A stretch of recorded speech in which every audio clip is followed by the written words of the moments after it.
এক জঙ্গলে একটা খরগোশ বাস করত। সেই খরগোশটা বেশ দৌড়াতে পারত এবং দৌড়ের জন্য সে বিখ্যাত ছিল। একদিন খরগোশটি কচ্ছপের হাঁটা দেখে হাসে এবং কচ্ছপকে বলে, তুমি এত আস্তে আস্তে হাঁটো কেন?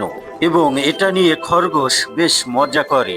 খরগোশ কচ্ছপটিকে বলে, চলো আমরা একটা দৌড় প্রতিযোগিতা দেই।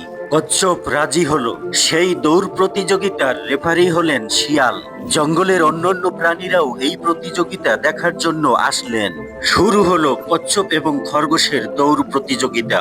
যেহেতু খরগোশ খুব ভালো দৌড়াতে পারে, তাই সকল প্রাণী তাকে উৎসাহ দিলেন। আর কচ্ছপের আস্তে আস্তে চলা দেখে ঠাট্টা বিদ্রূপ করা শুরু করলেন। কিছু দূর যাওয়ার পরে খরগোশ দেখলো কচ্ছপ অনেক পিছনে। তাই খরগোশ ভাবলো একটু রেস্ট নিই। রেস্ট নিতে নিতে খরগোশ ঘুমিয়ে পড়লো। কচ্ছপ এটা দেখে সে মনের আনন্দে ধীরে ধীরে গন্তব্যস্থানে পৌঁছালো। এবার রেফারি শিয়াল কচ্ছপকে বিজয়ী ঘোষণা করলো এবং বনের অন্যান্য প্রাণীরা অভিনন্দন জানালো। খরগোশের ঘুম ভাঙার পরে দেখে কচ্ছপ গন্তব্যস্থানে পৌঁছে গেছে এবং সে বিজয়ী হওয়ার কারণে সবাই আনন্দ উল্লাস করছে। খরগোশটি বেশ লজ্জা পেল এবং সে অপমান বোধ করলো।